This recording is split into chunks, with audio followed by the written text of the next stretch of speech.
Well, I'm going to start with a little bit of humor today, and we can thank Ron Taylor for this one, so if you don't like it, it's because of him. I'm just the messenger.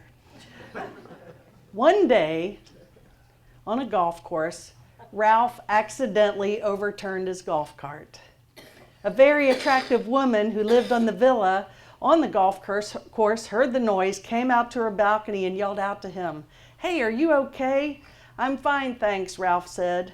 "You look frazzled," the woman said. "Come up to my villa for a drink and I'll help you get the cart up afterwards." "That's mighty nice of you." "That's mighty nice of you," he answered, "but I don't think my wife would like that." "Oh, come on." I'm sorry. I know the punchline. That's what I'm already laughing at. "Oh, come on," the woman, a gorgeous brunette in a sexy bikini said. "I can see you've cut your head. It could be serious. Let me take care of that. I am a nurse." She was very persuasive and Ralph was weak. "Well, okay," he agreed, but added, "My wife isn't going to be happy." I apologize. After she bandaged his wound, she gave him the most welcome brandy. They talked a little about golf and discovered she was an avid golfer and a 4 handicap. When he confessed to a weakness in his putting, she gave him a putting lesson, holding him close as she did so. Ralph finally confessed, "I feel a lot better now, but I'd better get going. I know my wife is really going to be upset with me when she finds out I've been here with you." "Don't be silly," the woman said with a smile. "She won't know anything. By the way, where is she?" "Under the golf cart."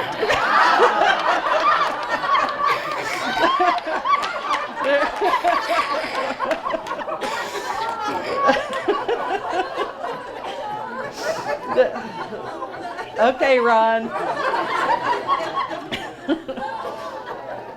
Okay. Got to bring a little levity to the day, right? So,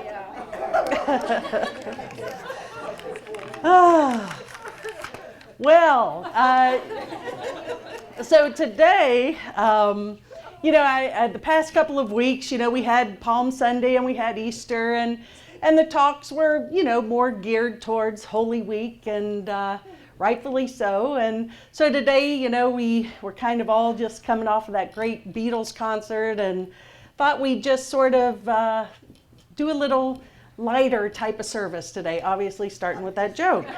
And that wasn't going to be one I did on Easter Sunday, in other words.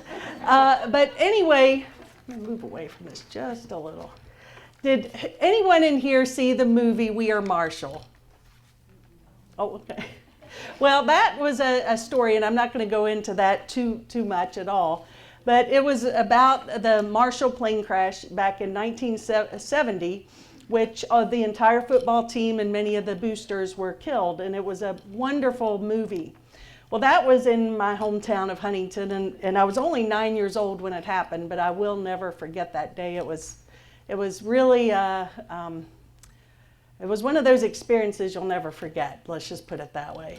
And many of my friends' parents were on that plane, and it was for years, it was something that the city had to rebuild on.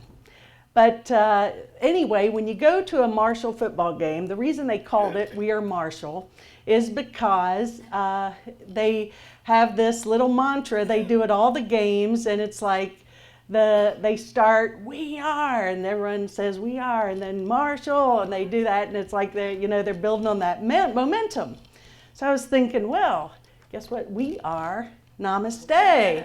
So how about that? We are. Namaste. Okay, you repeat after me. We are. We are. Namaste. Namaste. Yes, we are. And it's so true. I mean, when I think about this center, and try to explain it to people, It's beyond words, but isn't God beyond words too? The Tao says if God could be described, it would no longer be God. So maybe if the Namaste Center could be described, it would never be Namaste anymore, right? I feel like I need to move away from this. It's crackling. Hold on. Maybe that'll help. Okay. So anyway, we are a beautiful community of souls, truly, and it's been amazing to see how things have just developed naturally, and every time we put out a request or a need for something, it just flows, and the right people at the right time show up. I have never seen such flow as I did the other night at the concert, and we really didn't know what we were doing that much. It was kind of like, okay, everyone bring your soup, put it here, and it just all worked out. It was amazing. It was truly amazing. And I know that was because we just came with the same spirit of love and oneness and love for the center and wanting to make the evening, a success and fun and really show everybody how wonderful our center is. And it just was amazing to me. But we have a mission statement. I'm going to read it because I'll tell you in a minute. The Namaste Center is an interdenominational center where acceptance and freedom from judgment nurture your personal and spiritual journey. The Namaste Center provides a place for everyone seeking to discover their true nature as loving spiritual beings. It is a safe place to explore spirituality and to be supported and nurtured on your journey to peace, love, oneness, and enlightenment. It is a spirit family providing knowledge, inspiration, and resources for not only learning the message, but for being the message. Nice mission statement. That's who we are, Yeah. So that's on our website. So if you ever want it, you can get it there. And that's who we are, okay? So we have this fairy festival coming up. And John Springer, does anyone know John Springer? Okay, wait till you meet John Springer. He is a fairy. And he has got this elemental energy. I mean, he paints his fingernails, and he's a large man, and he wears tie-dye t-shirts with fairies on it and character. And I mean, he is embodying, fairydom. And he's so passionate about this center, and he's quirky, but quirky in a wonderful way. I mean, he's a great guy. And anyway, so Kelly had sent him our mission statement. He asked for it. He goes, I'm not using that. That's boring. He goes, nobody's going to be interested in that. So anyway, and he wanted 44 words, not one less, not one more, to tell who the Namaste Center was. And he wanted something that would be, So I said, well, give me a shot at it. And I came up with this. So maybe this will be easier for you. This is in the fairy advertisement. The Namaste Center is a place for everyone. We are an interfaith center that honors all paths that expand divine love, peace, and joy. If you're into fairies, Jesus, Buddha, ascended masters, meditation, great music, inspirational messages, and awesome people, come join us. Does that sound more like us? Yeah, there you go. So we got two versions. Oh, my cracking's coming from my beads. It's on the. I won't move. Okay, thank you. So anyway, the way I see it too is we're a group of souls who come together every week, and lots of space there in between, to experience this journey of life together. And we're all sort of on this journey to walk each other home. And it's certainly evident in the friendships that have been formed, and the joy and the love and lack of drama. I was just talking to someone this morning, and it's just so peaceful. There's no drama. It's great. It's amazing, and I just sit here and watch it. And then of course that we have in the past maybe have heard about maybe what spiritual behavior looks like and what not spiritual behavior looks like. And, we're not here to judge another person's journey. It's just the acceptance is tremendous here. It really is. And of course, the other night at the concert, I danced a little bit till my feet just couldn't take it anymore. But I was watching everyone on the dance floor. And that was one of the holiest experiences I'd ever seen in my life. Truly. The slow dancing and the love between two people, the groups coming together to dance, the music and just the overall energy, and all ages out there just having a ball and dancing all night. And it was remarkable. And then, of course, at the end of the evening, the last two songs were Let It Be and Hey Jude. And, to see everyone just coming together and sway and sing, I was like, well, that is the Namaste Center. That is, who we are. It was remarkable. And this was not this wasn't anything done by any one person. This was a group of souls coming together to really be in love, be in joy, and support each other. So it's a family. I mean, we truly are a family, and I get that. It's like they say you can't pick your blood family, and I love my blood family. I don't have any complaints, but some people do. And that's okay. But you can certainly pick your soul family. So we've come together, and it's like found each other. I look at this as, we've all, how many people are not from here originally? Okay, there you go. That says it all. So we come here, and how did we all end up in Hendersonville, North Carolina? I mean, really, when you think about it, we knew, I really believe at a soul level, we came here for this moment. I really do, for this moment right here and now. And we found each other. I really see the connection is so deep. And I don't say that just for the Namaste Center. That actually happens with everybody in every group. You find your pod, you find your group, you find your soul family. And people have gotten here in lots of crazy ways, but we're here and we're here now, and it's really awesome. So, we're here, and the goal, or my goal, is to share, to allow myself personally, as I share a message that speaks to the heart, that leads us to the heart, and to live from that place, and offer an opportunity for people to present and teach all sorts of different things, which we have a very diverse schedule if you haven't noticed, and that's okay. We've got it all going on, and some, again, back to the Course in Miracles quote that says, although a universal theology is impossible, a universal experience is not only possible, but necessary. So there's many paths that lead to God. And we offer, as long as it's about love and the heart and inclusiveness and oneness, and the facilitators have integrity, I'm all for it. And so we've got great classes, and maybe you go to one and say, no, I don't like that one. Oh, I love this one. And that's what it's all about, being able to have that variety of options available. And then to come here on Sunday to share in fellowship. It's beautiful. So anyway, most of you all know, my past, not all of it, but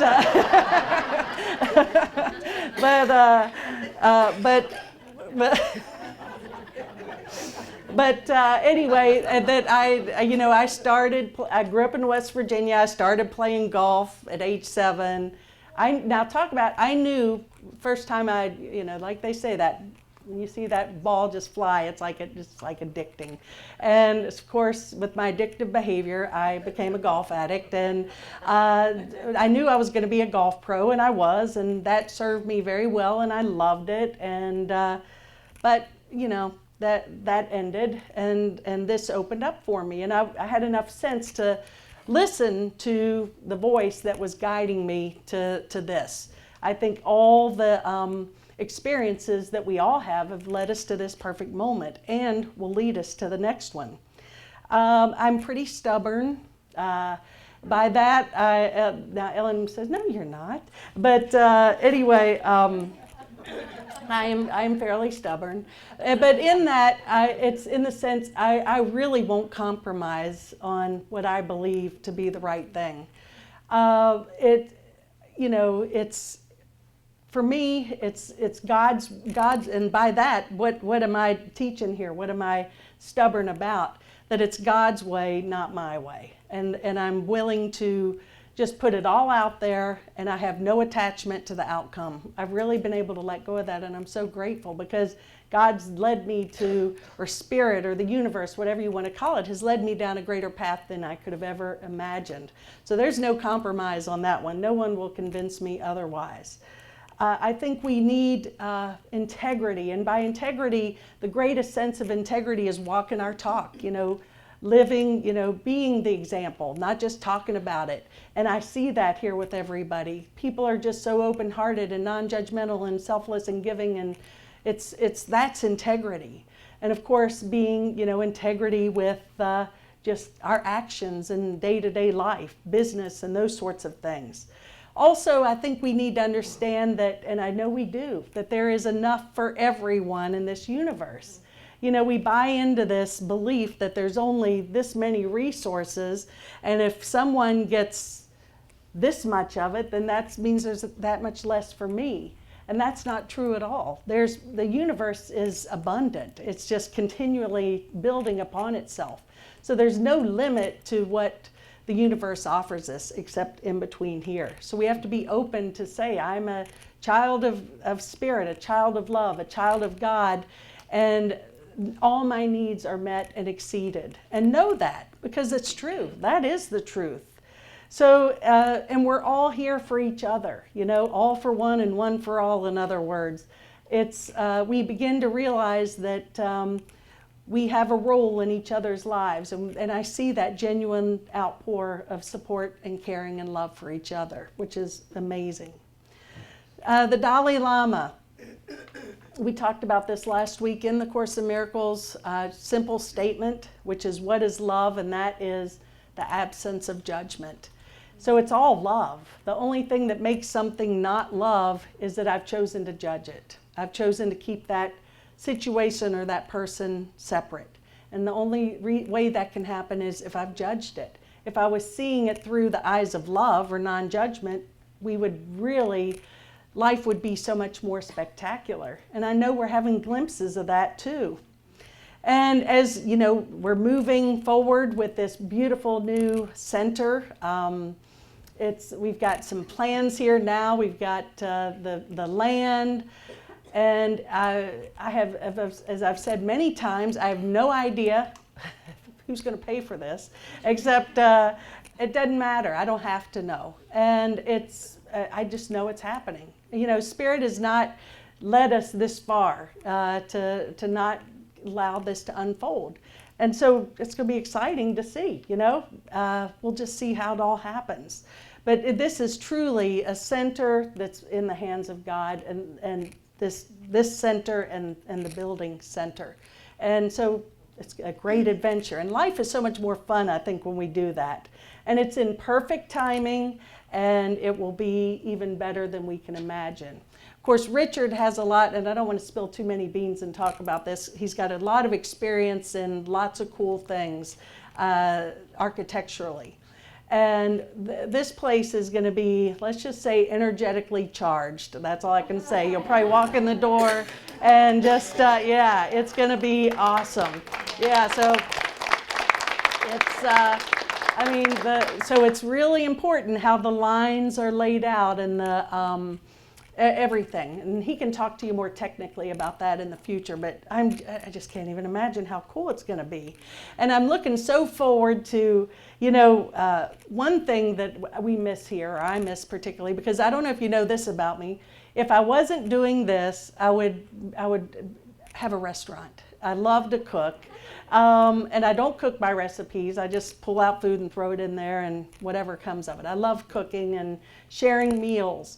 Well, we're going to have a kitchen and we're going to have fellowship hall. And I envision having a couple of meals, through the week, where we all take turns and cook. And you can come in, say, between noon and 2 days a week, whatever, and share a meal, because that's how we build community and fellowship. And so we can share meals and share our hearts and all take part in this process of awakening. And we can also support each other in challenges. You know, if you're having a bad day, you can come over and, you know, have some soup or a cup of coffee or whatever, or a beer. So there you go. Whatever you want. By the way, we got plenty of beer left from Friday night. That's okay too. So anyway, this thought is from, I believe, Buddha. This is a thought from Buddha. And it is that what we are today comes from our thoughts of yesterday, and our present thoughts build our life of tomorrow.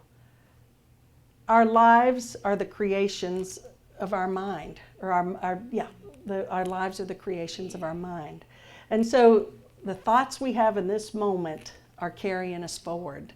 There's a book that I read long time ago, You Can't Afford the Luxury of a Negative Thought. And I don't care how justified we think we are, you can hang on to it if you want, but if you want to block your good, then hang on to those negative thoughts. But if you really choose to walk with God, you know, we have to be willing to let go of all those grievances, because they're just big veils, big blocks to our good. So if there's something you're holding on to it, you might want to look at it and say, I'm going to let that go. Because this is another truth. I read this just this morning. It says, he who angers you conquers you. And that's a powerful statement. So, you know, think about that. He who angers you conquers you. So you think you're justified in that anger? Well, who's really winning? And, you know, as we have the Namaste Center, you know, we're unique, and that's okay. It's wonderful. I wouldn't want it any other way. And we're certainly not everyone's cup of tea, and that's perfect too. So we're not in the convincing business. This is not about buying a sports arena and having a big church, unless that comes. I can't imagine that. Oh, okay, yeah. Okay, so yeah, the mega screen. And then I'll drop it. Sometimes I just go off. But anyway, there's a quote here, two little quotes I want to close with. And of course, Steve Jobs, you know, he was a remarkable man. I mean, what a creator. He brought iPhones into our life. I mean, you know, really. But he was not dancing to the same drum or beat as everyone else, obviously. You know, really when you look at the great minds of the world and people who've really brought great gifts to everyone, they've not been plain vanilla. You know, they've sort of been off doing their own thing. They don't buy into the beliefs of, you know, what the world tells us we have to be and do. And that's certainly us. And one of the quotes I learned from him was, this reminds me of us. You know what it is? Here's to the crazy ones, the misfits, the rebels, the troublemakers, the round pegs and the square holes, the ones who see things differently. They're not fond of rules, and they have no respect for the status quo. You can quote them, disagree with them, glorify or vilify them. About the only thing you can't do is ignore them, because they do change things. They push the human race forward, and while some may see them as the crazy ones, we see genius. Because the people who are crazy enough to think they can change the world are the ones who do. Yeah.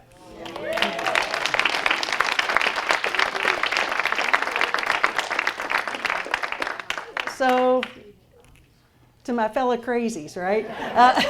The misfits, but you know what? We do believe, you know, we have hope in good and a loving future for mankind, and that it is possible to get along, and that we don't have to make another person wrong for us to be right. You know, that's really a radical thought, believe it or not, you know, because we're so set up to be separate, to judge, to attack, to defend, and take a side. And that's not a world of love. That's a world of separation. So we are those people who are holding that vision for the bigger, better plan, and it is unfolding. Because in the end, we have our differences. We may squabble, and that's okay. but we're family, and all that matters is the love that binds us together. And I'm grateful that each and every one of you guys are in my life. Namaste.